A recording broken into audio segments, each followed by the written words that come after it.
Bom sábado, meus queridos irmãos. Quero desejar a todos um sábado muito feliz na companhia de Jesus. E apesar do frio, que realmente o amor de Deus e a companhia de Deus possa aquecer o nosso coração. Bom, bem-vindos à lição número 2, uma crise de liderança. E antes ainda de podermos entrar nesta recapitulação da lição da Escola Sabatina, gostaria que pudéssemos orar. Assim sendo, convido-vos a que possam orar comigo. Pai querido e amado, neste momento, Senhor, quero-te pedir que o Teu Santo Espírito possa estar no meu coração, na minha mente, e que seja apenas um instrumento nas Tuas mãos. Quero pedir também, Senhor, que o Teu Santo Espírito possa estar em cada coração e em cada lar que neste momento está ligado a esta igrejinha de Setúbal, para podermos juntos abrir a Tua Palavra, estudar a Tua Palavra, interiorizar a Tua Palavra, Senhor, e viver acima de tudo a Tua Palavra. Obrigado, Senhor, porque estás no controlo de toda a história, no controlo do universo e também no controlo de cada uma das nossas vidas. A nossa gratidão, Senhor, pela Tua presença neste lugar e em cada um dos nossos corações. Em nome de Jesus. Amém. O estudo da lição desta semana teve o seu foco no livro de Isaías, no capítulo 6 e especialmente nos 3 primeiros versículos. Assim sendo, vamos então recapitular o verso 1 do livro de Isaías. No ano da morte do rei Uzias, eu vi o Senhor assentado sobre um alto e sublime trono, e as abas das suas vestes enchiam o templo. Isaías, o profeta Isaías, iniciou o seu ministério profético no reinado do rei Uzias. Ele vai atravessar mais 3 reinados, Jotão, Acás e Ezequias. Mas o início do seu ministério dá-se então com o rei Uzias. E vamos então, para percebermos também um pouco o contexto, conhecer alguma história deste rei, da vida deste rei. E nós conhecemos certamente a história dos reis de Israel. Sabemos que Saul, Davi, Salomão reinaram sobre o reino de Israel, as 12 tribos de Israel, mas com uma monarquia unida. No entanto, é com Reoboão, filho de Salomão, que se vai dar a divisão do reino. 10 tribos vão retirar a sua obediência do rei Reoboão. E assim nós passamos a ter, de um lado, 10 tribos, o reino do norte, o reino de Israel, e do outro lado nós passamos a ter o reino de Judá, o reino do sul, com 2 tribos. E o rei Uzias vai ser precisamente o 10º rei deste reino de Judá, deste reino do norte. Temos Reoboão como o primeiro rei e depois seguem-se vários reis. Abias, Asa, Josafá, Jeorão, Acasias, Atalia, Joás, Amazias e chegamos então ao 10º rei Uzias, que também tem o nome de Azarias. É uma outra alternativa para o nome do rei Uzias. E nós podemos perceber, conhecendo também a história do povo de Israel, que quando um líder se apegava a Deus, quando um rei era fiel a Deus, todo o povo prosperava. E havia reavivamento, e havia reforma no reino, e também para todo o povo. Mas quando um rei se desviava de Deus, quando um líder, quando a liderança se curvava diante dos ídolos, o povo também apostatava e perdia de vista o seu dever de servir a Deus. Perdia de vista a sua identidade, como estudamos na lição anterior, na lição número 1. O povo de Israel precisava de uma liderança confiável, uma liderança que fosse ungida pelo Espírito Santo, uma liderança que pudesse valorizar a palavra de Deus, uma liderança que vivesse e inspirasse assim diz o Senhor. Mas esta é uma lição também para cada um de nós, porque nós devemos ser estas pessoas, estes líderes guiados pelo Espírito Santo, cuja regra de vida é assim diz o Senhor. Todos nós somos líderes em alguma coisa, ou em alguma área da nossa vida. Eu posso ser um líder na minha igreja, mas também no meu trabalho, na minha escola, na minha casa, perante a minha família, num grupo de amigos. Todos nós exercemos influência sobre alguém que está à nossa volta ou próximo de nós. E o apóstolo Paulo, um líder de confiança, que confiava no Senhor, ele disse: sede meus imitadores, como eu sou imitador de Cristo. Ser imitador de Cristo era o evangelho do apóstolo Paulo. As pessoas podiam segui-lo porque ele era um líder de confiança. Ele confiava em Cristo. Ele era seguidor de Cristo e ensinava e inspirava aqueles que estavam à sua volta a seguir a Cristo. Sou eu seguidor de Cristo? Imitador de Cristo? Sou eu realmente este líder de referência, cuja influência exerço sobre aqueles que estão à minha volta, como mãe, como pai, professor, ancião, diretor de jovens? Não importa. As pessoas desejam e precisam de uma liderança de confiança, forte e digna, que aponte para o alto, que aponte para Deus. E é interessante que o autor, nesta perspectiva de uma liderança confiável, ele inicia na lição do dia de sábado com uma história. Uma história em que nos é dito, e eu vou ler esta mesma história, quando um dos seus discípulos perguntou a Confúcio quais os ingredientes para se ter um bom governo, este mestre respondeu: comida que chegue, armas suficientes e a confiança de gente simples. Mas, continuou o discípulo, imagine que não tinha alternativa e que tinha de dispensar um destes 3 ingredientes. Qual deles então punha de lado? As armas, disse Confúcio. O discípulo perguntou: imagine que era então obrigado a pôr de parte um dos 2 que lhe restavam. Qual deles então dispensava? Foi então que Confúcio replicou: a comida, isto porque desde a antiguidade a fome tem sido a sorte de todos os homens. Mas um povo que perde a confiança nos seus dirigentes está realmente perdido. Mas voltemos então ao rei Uzias, à liderança do reino de Judá. Em 2 de Crónicas, no capítulo 26, nós vamos encontrar a descrição do reinado deste rei. A Bíblia diz que o povo de Judá tomou Uzias quando tinha 16 anos e o constituiu rei e reinou durante 52 anos sobre Judá. Uzias foi um rei fiel a Deus, um líder que trouxe reavivamento e trouxe reforma ao povo de Judá. Se nós lermos, e certamente estudaram ao longo da semana, esta 2 de Crónicas, este capítulo 26 em 2 de Crónicas, no verso 4 a Bíblia diz que este rei fez o que era reto perante o Senhor. E no verso 5 diz que Uzias propôs-se buscar a Deus, e nos dias em que buscou ao Senhor, Deus o fez prosperar. E sem dúvida que o reinado de Uzias foi descrito como o mais próspero que Judá já conhecera depois do rei Salomão. O rei Uzias era um bom estratega militar. Criou um exército muito forte, bem equipado, com tecnologia militar. E, com esse exército, ele reconquistou os territórios que tinha perdido e conquistou muitos outros territórios. O rei Uzias reconstruiu cidades, fortificou essas cidades e o seu nome voou até muito longe. Neste capítulo 26 de 2 de Crónicas, no verso 8, a Bíblia diz: o nome de Uzias se espalhara até à entrada do Egito, porque se tinha tornado muito forte.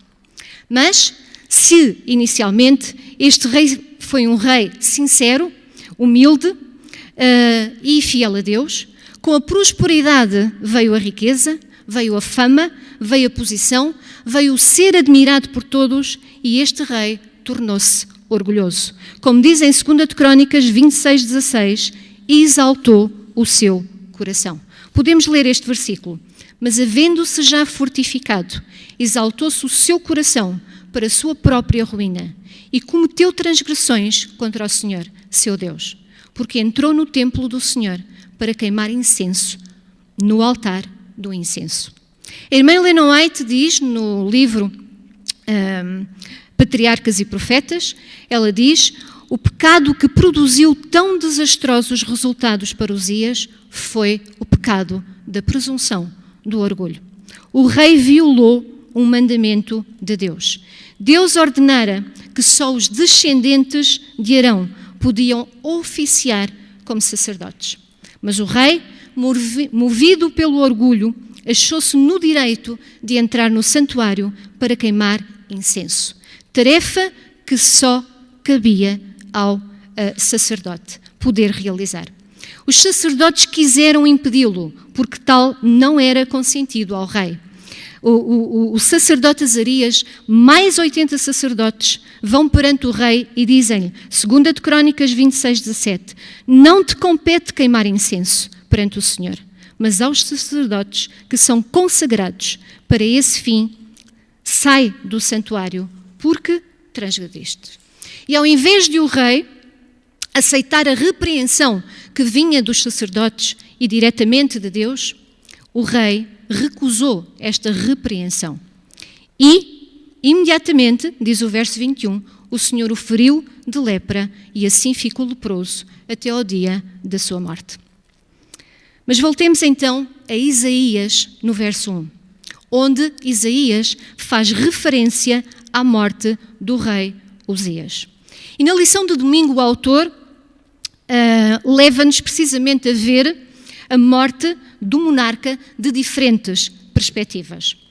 No ano da morte do rei Isaías, diz Isaías, e este ano dá-se por volta de 740 a.C., 740 a 739, o que também nos permite esta referência dada por Isaías datar a sua visão. A visão deu-se precisamente neste ano, por volta de 740 a.C. Mas uma das perspectivas então em que podemos analisar esta referência à morte do rei é que neste ano de 740 a.C. morreu o rei impuro, o rei humano, e Isaías tem uma visão do rei divino, do rei puro e do rei eterno. Ou seja, morre o rei humano, mas o rei divino vive para sempre. Enquanto que no trono do rei Uzias, outros reis passaram e continuariam a passar, no trono do rei do universo, o Senhor é soberano, está continuamente sentado no seu trono, o seu domínio é eterno e não passará. Mas uma outra perspectiva que podemos ver com esta referência da morte do rei Uzias é que a glória do rei próspero e glorioso termina em lepra e, portanto, termina em morte. E, de alguma forma, este corpo leproso do rei acaba por ser um símbolo da condição espiritual do povo de Judá que o rei governava. E Deus até descreveu essa condição espiritual do povo de Judá em Isaías 1:6, como estudamos na lição número 1. Deus disse, não há nele, povo, coisa sã, senão feridas, inchaços e chagas podres. O povo de Judá estava leproso espiritualmente. E se não abandonasse os seus maus caminhos e se não buscasse ao Senhor, então a morte eterna seria o seu destino. Podemos ver ainda uma outra perspectiva. A morte do rei Uzias, por volta do ano 740 a.C., assinala uma grave crise de liderança do povo de Judá. Não só porque o período de transição do rei já trazia instabilidade e incerteza ao povo de Judá, ao reino, como também existia um outro perigo especial. Era uma época de grande perigo. Porquê? Porque o rei da Assíria, Tiglat-Pileser III, tinha conquistado muitos territórios. Este rei tinha subido ao trono 5 anos antes, em 745 a.C., e tinha feito da Assíria uma superpotência poderosa e invencível. E o rei Uzias tinha resistido fortemente a este poder da Assíria. Mas agora o rei não existia mais. Então, qual seria o destino de Judá? Será que iriam cair nas mãos dos exércitos assírios? E este poderia ser, para Isaías, um momento de medo e um momento de incerteza. Mas ele continua a descrever a sua visão. Eu vi o Senhor, assentado sobre um alto e sublime trono. A visão que Deus deu a Isaías da manifestação de toda a sua glória e de todo o seu poder foi também para que o profeta pudesse ter uma visão mais além, uma visão mais ampla do que a visão que ele tinha do contexto político de Judá ou da crise de Judá. Deus queria que Isaías soubesse que, apesar de todo o poder da Assíria, Deus era supremo no seu trono e estava no controle de todas as coisas do céu e da terra. E à semelhança de Isaías, também o profeta Daniel e o profeta Ezequiel tiveram visões de Deus no seu trono quando se encontravam em cativeiro babilônico. Quando os perigos cercam o povo de Deus e os poderes das trevas parece que vão prevalecer, Deus convida os seus fiéis, Deus convida cada um de nós que vivemos também em tempo de crise a olhar para o nosso Deus, sentado no seu trono, dirigindo todas as questões do céu e da terra. E ao ser tomado em visão, Isaías contemplou a glória de Deus. Agora ele sabia quem estava no controle, o Rei Supremo, o governante que governava todo o universo. Não havia mais motivo para medo, incerteza ou dúvida. Olhar para Deus e saber que Ele está no controle de toda a história, de todo o tempo, de todo o universo, pode estar no controle da minha vida, da nossa vida, se assim lhe permitirmos. É ter coragem, é ter força e esperança que encontramos neste trono de Deus, um lugar de refúgio e um lugar de poder e vitória. Mas Isaías continua a descrever a sua visão e as abas das suas vestes enchiam o templo. As vestes são a infinita glória de Deus, o que significa que a presença de Deus, a sua infinita glória, enchia o templo, saturava o templo, transbordava no templo. O comentário bíblico acrescenta um pormenor muito interessante ao relato bíblico. Diz que quando Isaías foi arrebatado nesta visão, ele encontrava-se no átrio do templo a orar. Isaías estava em oração. O jovem Isaías, porque ele ainda era um jovem neste momento, era um jovem de oração. E enquanto ele orava, diante dele, as portas do templo pareciam abrir-se e ele viu o próprio Deus sentado sobre o seu trono. Será que nós estamos a ver Deus? Será que nós estamos a ver Deus no seu alto e sublime trono? Certamente que sim, se somos homens e mulheres de oração. Porque não poderemos ter uma visão de Deus se não formos realmente homens e mulheres de oração. É que quando os cristãos oram e veem Deus, a sua vida é transformada. Moisés, por exemplo, viu Deus na sarça ardente e a sua vida foi transformada. Sabemos que ele foi o grande líder do povo de Israel. Paulo também viu Deus quando caiu do seu cavalo naquela estrada de Damasco e a sua vida também foi transformada. Ele levantou-se e disse: Senhor, que queres que eu faça? Isaías viu Deus neste alto e sublime trono e a sua vida foi transformada. Isaías confessou o seu pecado, foi perdoado, foi purificado, foi transformado. E à semelhança, também cada um de nós poderá ver Deus, porque a oração permite-nos ver os céus abertos, permite Deus atuar na nossa vida, permite Deus transformar a nossa vida.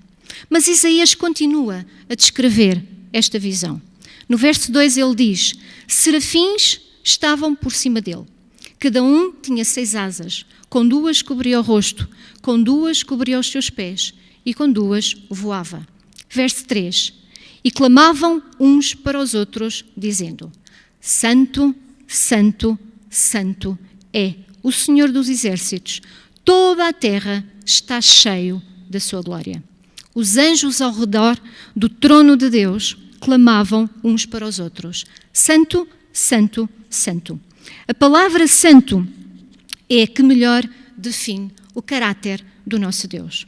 Deus não tem santidade. Deus é a santidade. O principal atributo de Deus é a perfeita santidade do seu caráter. Que visão extraordinária teve Isaías. E estas palavras santo, santo, santo não saíram mais da sua mente e do seu coração. Deus é um Deus santo e requer também santidade por parte dos seus filhos, por parte de cada um de nós. Mas nós não somos santos em nós mesmos. Dependemos da santidade de Deus. Por isso temos de pedir, temos de orar, temos de clamar para que Deus nos dê a mente de Jesus, para que Deus nos dê o caráter de Cristo, para que Deus nos dê a santidade de Cristo. E Deus concede essa santidade aos seus filhos, se tão somente nos arrependermos, nos afastarmos dos maus caminhos e nos submetermos à sua vontade pela fé e pela obediência. Santo, santo, santo. Ficou gravado na mente e no coração do profeta Isaías, que possa ficar também gravado na nossa mente e no nosso coração.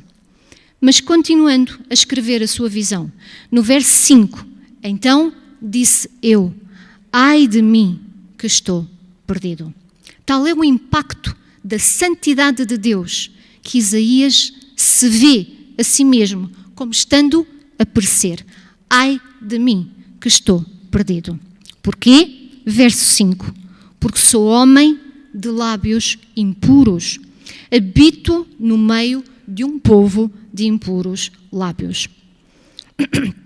Isaías é impuro. Em contraste com um Deus que é puro e que é santo. E ao estar na presença de um Deus santo, Isaías percebe e sente a sua própria imperfeição de caráter, a sua pecaminosidade e a sua insignificância.